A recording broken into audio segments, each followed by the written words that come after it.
Have you ever wondered why it is that we're one of the most depressed generations to have lived? Or at least it seems that way. Yet we live like kings. Generally, we can eat what we want. In fact, we have such a surplus of choice that often we need to be careful of what we eat because we have so many luxuries. There are so many temptations in the modern world.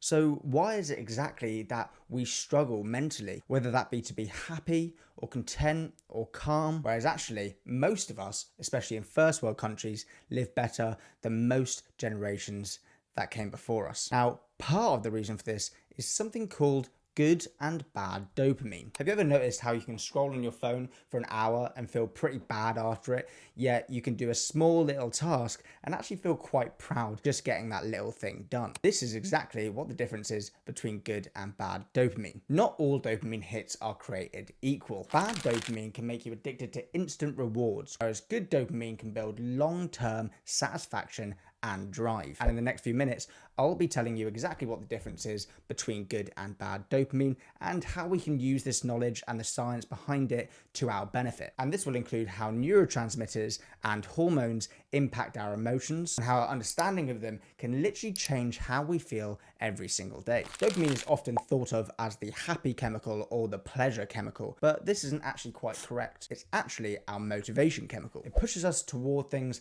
that our brains think are worth chasing. When you get a like on social media, eat sugar, or achieve a goal, our dopamine spikes. And then, of course, as a result of this, our brain thinks, let's do that again. But here is where the problem comes in. The modern world floods us with quick and easy dopamine hits. Take, for example, notifications, junk food, and endless scrolling. Now, these are what are called bad dopamine loops. And these can involve high peaks, fast crashes, and generally low motivation after. On the other hand, we have good dopamine, and this builds over time. And you might have heard this term before, but it all stems from delayed gratification. In other words, doing the harder thing now for the bigger reward later, sacrificing the short term for the reward in the long term. This can include things like exercising, reading, learning, or working toward a long-term goal. You don't get that instant rush like you do from pursuing bad dopamine, but it trains our brain to start to enjoy the effort, not just the rewards. And of course, this can have great benefits. And this is what can create long-term happiness, fulfillment, focus, and a sense of purpose. But of course, bad dopamine is the opposite. It can train our brain to want constant stimulation. And when we don't get these quick dopamine hits, it can leave us feeling anxious, restless, and unfocused. And what you're experiencing when you feel that is actually the withdrawal from these dopamine spikes. So what exactly is the goal? The goal isn't to eliminate dopamine or getting those dopamine hits, but it's to generally rebalance how we get them. And this is where it gets interesting. This is where hormones and neurotransmitters come in. Dopamine itself is a neurotransmitter. But what does this mean? This means a chemical messenger that sends signals between your brain cells. Think of it like an instant text message in your nervous system. It's fast, targeted, and short-lived. Hormones, on the other hand, are like broadcast emails. They're released by glands into your bloodstream. As a result of this, it's slower, but the effects last longer and influence the whole body. Hormones like cortisol, responsible for stress or alertness, serotonin, responsible for your mood, or testosterone, responsible for your drive, interact with dopamine all the time. For example, too much stress hormone, cortisol, actually blunts dopamine's effects.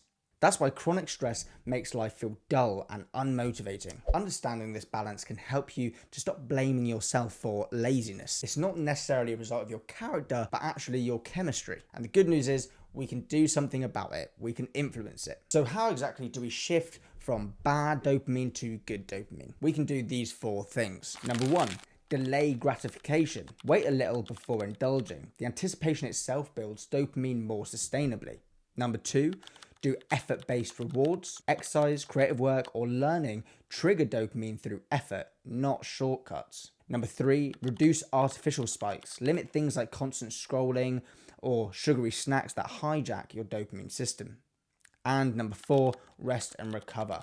Sleep and low stimulation time let your brain reset its dopamine baseline, crucial for motivation. A lot of the time we hear gurus online tell us to have discipline and keep going hard on our goals, but this is actually neurochemically rather ineffective or inefficient. It's actually super important to rest and recover so we can actually keep that motivation. And yes, as I've said before, discipline is of course required when motivation is absent.